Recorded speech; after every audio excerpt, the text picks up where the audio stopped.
Hello, everyone, and welcome to DmJunkies, the show where we teach you your newest edition of Dungeons and Dragons. I am your host, Kawhi Alley, and would my guest please introduce himself? Hello there, Kawhi. Thank you so much for the introduction. My name is iSnapPlastic, and I host several social media accounts under that username, TikTok, Instagram. My primary addiction is Gunpla, but slowly and surely that habit is bleeding into Dungeons and Dragons. Thanks so much for having me. Ooh, you just muffled a little bit. Could you say that last part again? Thanks so much for having me. No problems. For viewers that don't know, this is going to be a player viewpoint edition where we get to pull a player in that we know or talk with for whatever and just chat about certain things and see the player's point of view instead of the dungeon master's point of view to see if DM tips can be given and also if player tips could be given in a way. So, how about this, Plastic? Can you describe to me your TikTok? Yeah, so typically my TikToks include anything and everything that involves plastic model kits, whether it be weathering, assembling, aging. I also like incorporating other things that are sort of to scale. My recent addiction is the little Shopkins, little brands. I really like those just because the size of them fit perfectly with a perfect grade Gundam. Uh, would basically that is the largest Gundam that you can purchase that still has some decent amount of articulation in it. But pretty much anything that has anything to do with the hobby, I like posting on my TikTok for educational purposes. That's pretty cool. I'm not gonna lie, I kind of got really excited when you said Shopkins. Well, Shopkins and mini brands, also Yeah. they produce these little mini kits that you can make whole meals that are essentially candy, but they look like they're real food. Those are a lot of fun too. Oh, that sounds really cool. Well, anyways, I'm just going to ask you a couple of questions and stuff, and you don't have to answer them. You can ramble on them for how long if you want. It doesn't really matter. But just for a quick question, I just wanted to ask you, uh, how long have you been playing D&D? So I actually started playing for context. I'm 31 years old in January. I've been playing D&D since I was a wee lad of maybe 9 or 10 years old. Now, I need to preface that by saying I didn't actually start playing D&D until I was like 29 or 30, very recently in 5th edition. Up until this point, I don't really consider what I did playing, but what I did do is hang out with a lot of people that really enjoyed the game, including my dad. He actually started a Dungeons and Dragons club at his alma mater that is still running today. My first foray into Dungeons and Dragons was finding one of his old monster manuals and being like, "This looks so cool. What is this? How do I do it?"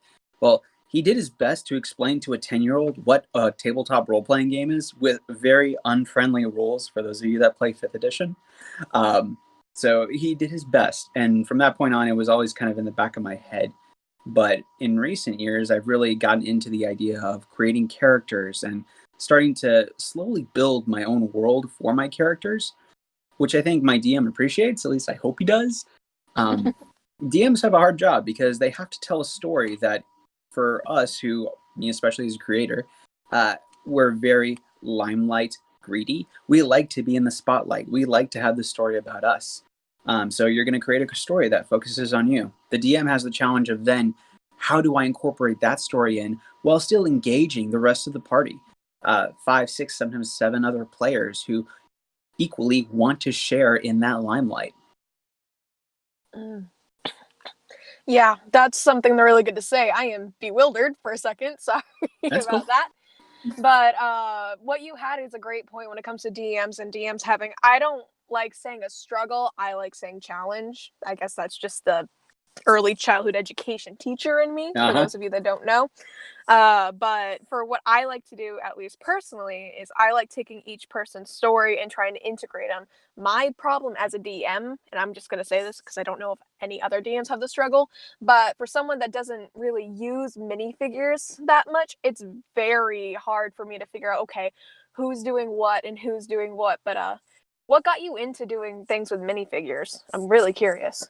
So, if I'm being completely honest, it was a natural progression from how small can I paint something? And it started out, okay, let's do a large Gundam. Okay, let's start and do something slightly smaller. And eventually it got to the point where the next smallest thing I could paint was a miniature. I played the tabletop war game War Machine. It's not Warhammer. War Machine is more of like a steampunk version. Mm-hmm. So I have done brush painting with miniatures, and that's actually how I got into airbrushing. Um, and then when it started to come time for us to do our own D&D campaign, a lot of people had the same struggle you did. For me, I can visualize a battlefield and say, okay, if they say the tree is 20 feet away, my character is 15 feet from a stream that's to the left, that's 5 feet. I can map that in my head. I am very fortunate. Not everyone can do that. So for them, it was very imperative that they had something. So we started out we used Monopoly tokens, which, it does what it's supposed to do. I'm the blue one, you're the red one, and that helps. But then I introduced them to Hero Forge, and they decided, hey, we want to do this. This looks like fun. But I was really the only one in the group that had any skill with painting. A couple people Mm. were really brave and they wanted to try it themselves, and then they gave them to me and said, strip it, I want a new one. So uh, I really enjoy the idea of bringing something to life, and that goes with Gundams, that goes with whatever model kit I'm doing, and including miniatures, because it's easy to take something out of a box and then just start playing with it like an action figure. With a model kit, you have to put a piece of yourself into it. No two kits, regardless if you just snap build them, are identical. Everyone's going to have its own different quirk because you nicked a piece of plastic in one specific space. So with miniatures, it's really nice that I get to kind of breathe a little bit of myself uh, and incorporate my own style into painting them. Mm. That's really, really cool. At least for me, because like I have used minifigures in the past, or what I consider minifigures. When we were talking beforehand, before the stream and everything, I told you that I'm one of those people that are like a DM on a budget. Mm-hmm. So even though I know Hero Forge can get kind of pricey, and sometimes minifigures can in itself get very pricey. Sometimes you just gotta find the place and where to look. Yep. But for someone as a beginner and stuff, what do you think would be a good idea for someone to get started with minifigures? Like you said, you did Monopoly, but like in your mind, what is a minifigure, I guess? Absolutely. So when we talk about minifigures, I mean, there is, of course, the standard, 28 millimeter. I totally forgot what the standard size of a standard miniature is, but there's a standard size. And that's so that you can have an accurate representation on a battle mat that uses 1-inch squares to represent 5 feet. Like, you can get super technical. You don't have to be that technical, though. We started with Monopoly tokens. After that, I went to the dollar store and I picked up some tiny little, I think they were babies or something. You got like a whole jar of them, and they were like these little monsters. Um, and I glued them to, we had an old game of Tiddlywinks. Oh, wow, I'm dating myself. Tiddlywinks is a game where you take these tiny little plastic discs and you push down on the edge of it to launch it into a cup. Um, I haven't played that game in ages. So basically, I glued them to these little plastic discs, and those were miniatures for a while. But basically, anything that you feel comfortable with representing your character, as long as it isn't huge. Like, don't go to the store and pick up a GI Joe and say, "This is my minifig." No, that's too big. That's like 12 inches tall. Something small. Keep it under 2 inches, and you'll be fine. You don't have to go super extravagant. You can go to the dollar store and purchase some army men. You can sculpt your own out of a polymer like green stuff or yellow stuff. You can use Legos for those of you that use Lego Dimensions. That's what I've Exactly. done that before, and that's really fun. Minis make great minifigs because you can swap out the weapons. Mm, yeah, especially like when you're like, I'm one of those people that are trying to learn how to finally like I've gotten a couple models and I'm starting to learn how to piece together Mm-hmm. all of them, and I've tried dabbling my fingers in taking stuff from other things and do it there. Kit bashing. Yeah, basically. I don't know the technical terms, so I'm learning all kinds of new stuff as someone that rarely uses. I usually use things like I think it's D&D Beyond or Roll20, one of those Mm-hmm. two websites that I use for at least my minifigure stuff online because I do a lot of stuff on Discord now. Mm-hmm. But back when I first started doing like maps and trying to map out everything for initiative or just in general to give players a viewpoint and everything, I actually would ask like my friends to be like, okay, find a picture online or you can draw your character and I'll Photoshop it. And then like I would actually like, I don't know, it's like laminate.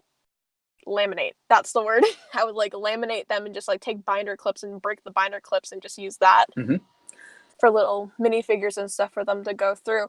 Which anyway, like these are just different ways that people that like don't have a lot of money can be like, Right. hey, look, I got a printer, I got Google, let's go. But Uh, then also like for you, you say you have an airbrush tool mhm. kit and everything else like that, where you're able to go more big and Fancy. I don't want to say fun. Yeah, big and fancy. Yeah. Actually, I was part of a game, and this is going super low budget. We actually printed out, when you go into D&D Beyond, you have your portrait. We printed out our portraits, and we minimized the size so it was a 1 by 1 inch square. And then we just played with those paper squares on a battle mat. So you didn't have a miniature; you just had a paper square that represented you. Yeah. So moral of the story is basically anything can be a miniature bleh, minifigure Right. And if you so, put your mind to it. as a player, I appreciate when the DM takes the time to set that up, to draw out a battle map, whether it be just on a piece of scratch paper or actually using a full size battle map with whiteboard markers. Um, I think that I've been in games where the DM hasn't really taken that consideration, and I get it. It's a lot of work. um, some people don't really appreciate it, but I see how it makes a huge impact. And the goal is, how can I make this game as enjoyable as possible so that more people will want to come back? And part of that's your peers. Are your other players contributing to the game in a productive way? And for the DM, are they creating a world and environment that you want to stay engaged with? And for some people, that requires the 3 dimensional aspect. Yeah, which I find really cool. As someone that's a visual learner, I really like having things that are like hands-on. Like in a previous interview and stuff, I talked with, I believe, Jay the Fae about magic items for a bit. Or no, I also talked to Shop Goblin too. But with Jay the Fae, I remember talking about how I would literally go to the store, like Salvation Army or even Goodwill, and just like find something, be like, oh look, this would be something cool to bring. So then they had like a visual representation of whatever it be, and I feel like minifigures can work along with that as well. Now, going not on the playing side, but like preparation side, I know that you do a lot of like painting and stuff. What would be a good beginner's way to getting into painting minifigures? Because from my experience from going to cons and stuff, I've seen the very basic of basic with like acrylic paint. Mm-hmm. But you said earlier you do like airbrush and stuff, so I'm really curious. Right. So, and these rules can be applied to pretty much any kit that you get. Um, if you purchase something from, say, like Reapers, like if you go to your local hobby store, you go to the D&D section, they have those like flat white miniatures. Those have already been pre-primed. There isn't a lot of cleanup work that are involved with those. However, if you're, say, purchasing a mini from Hero Forge, or you are using a Warhammer Space Marine minifig or something like that, resin or plastic, be sure that you wash the kit. I recommend Dawn dish soap or anything that has a degreaser. The reason is that those figures are going to have a mold release on them for when they were pulled from the mold at the factory. They don't wash them. They pop them out of the mold, they throw them in the package, and then they send them directly to you. And mold release, its job is to allow the figure to come free from the mold. It also does a great job of making your paint chip. So it's important that you rinse that off. This is true of Gundams as well. So throw them in a lukewarm water bath and rinse them with Dawn dish soap. You don't even need to use a toothbrush. Your fingers are fine. Just something to get that mold release off. Next, clean up your seam lines. And there's a couple different technical terms for it. There's seam lines and there's flashing. A seam line is when you have two pieces of plastic and you push them together and it should create one solid surface, but there's obviously a giant crevice that runs along where the two pieces of plastic are meeting. If you're using a plastic miniature, you can try using something like Tamiya plastic cement. This is different than super glue. Plastic cement will actually chemically dissolve the plastic and allow it to fuse together, and then you can sand it down. Acetylacrylate, acetylacrylate. 1 second. Cyanocrylate, that's the technical term. Cyanocrylate glue, the way it works is it's a clear gel, and when it's exposed to moisture, it crystallizes and hardens. And so instead of fusing two pieces together, it just kind of holds them together. If you're cleaning out flash, that's where if you have a mold and you pop something out of mold, wherever the two halves of the mold meet, that's where a flash line is going to occur. And you can scrape that off with a hobby knife, or you can use a little bit of sandpaper. You want to be careful while you're doing this, though, because it's possible where if you remove some of the flashing, you could dive too deep into the figure and remove part of the detail. So the biggest lesson that I've learned from working with all these model kits is making sure that you take your time. It's not a rush job. Think of it like going to the movies. You spent 15, 20 bucks on a miniature. Get 15 or $20 of enjoyment out of the process of putting it together. If you don't enjoy that, that's fine. You will be able to find someone who will happily do it for you. Hobby stores are filled with people who don't actually like to play D&D. They just like the miniatures. I personally don't like the Warhammer game, but I love the miniatures. I love building and painting them. Yeah, we recently got like not like Warhammer. I think that's the name. I don't remember. Well, we got a minifigure store recently that just opened and stuff. And like when we like walked in, me and a friend of mine were just like begobbled in a way. I'm gonna make that into a new word. Gobbled? Begobbled and completely dumbfounded, because it was just like a bunch of these nerds that are playing, and they're like, yeah, we painted these last week and we're going to be doing this week. Let's go do it. Hey, do you want to spend 25 bucks on a figure starter set? And I was like, no. No, thank you. Too expensive. No, thank you. But I'll take the rule book, because they were handing out the rule book for free, which I thought was really cool. That is an excellent marketing strategy. Yeah, they're like, hey, we're open only like 3 days a week, but you get a free rule book, and you know what?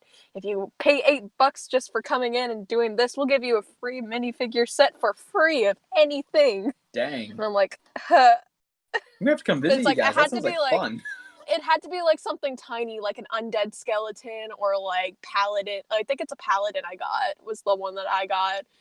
But oof. They're very, very cheap plastic. Ooh. And half of the weapon snapped on the car ride home. But that was because it was like the most basic of basic, I believe. Like, I don't know how to describe what the plastic was like. It was kind of like the plastic you get from a McDonald's cup plastic. Yeah, so that sounds like it was polystyrene. It was probably a very cheap injection mold process. Like if you ever mass produce anything plastic, you're going to use injection molding to do it.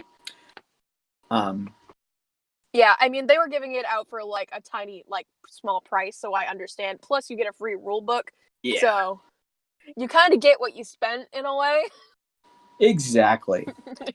To that end, even if you get something like super low quality like that, you can make it look really cool with some really basic painting techniques. Like after you get your model prepped, prime it. Whatever color primer you choose to use, just prime it, and that's going to help the paint adhere and not chip off. This is especially important when you're going to be handling a figure a lot, because if you don't prime it and then the surface isn't prepared, then it's going to flake off, and all of your hours of painting are going to go down the drain. And then lastly, as you start getting into your painting, just have fun with it. It doesn't have to be perfect. These miniatures are going to be on a table, and you're going to be standing 4 feet away from them at most of the time. It's very rare that someone's going to get real up and close in it to see, it looks like that eyeball is slightly off-centered. They're not going to. Yeah, that's fine. As a player, you're most likely going to be screaming, why am I dying? Yes. Instead of, why do I have an eyeball that looks like it's about to become an eye patch? Exactly. You get it. There we go. Well, I've learned a lot. I don't know about you, but I've totally learned a lot. I want to remind the viewers to make sure you hit that like button and subscribe so you can hear more DM junkiness or even our Adventures and Initiative stuff. You can also check out Twitch with Adventures_Initiative. If I mess that up, I'm going to put the edit in the video because yeet. There you go. I know we've been doing Ravnica lately, so as of right now, we're doing Ravnica. This is a little bit in the past, so viewers are seeing this in the future, our future at least. Nice. Yeah, so I have a couple more questions, like Have you ever, like, completely, like, messed up on a airbrush painting? 'Cause I know you were talking about airbrushing. Yes, many times. One of the reasons that I started airbrushing spoons first was to see if a paint job looked good. I kept the piece that I messed up. It's a pink Zaku, and I was experimenting with some pastel paints, and I thought I can make this better. And it just kept going and getting worse and worse. And now it looks like it's a flesh tone robot, and it looks creepy. And yeah, so I keep it as a reminder. But if you do mess something up, you just throw it in a vat of paint thinner and strip off the paint and start over. Like you said before, just have fun with it. Exactly. Alrighty. So I'm curious about this. What is the smallest thing you have ever painted, and what is the biggest thing you have ever painted? So I had mentioned that one of the biggest Gundam figures you can get is a perfect grade. That's not true. They make a mega size, which is about 4 inches taller than a perfect grade. And my mega size Zaku stands about 16 inches tall. He's fully painted in a red blue color scheme.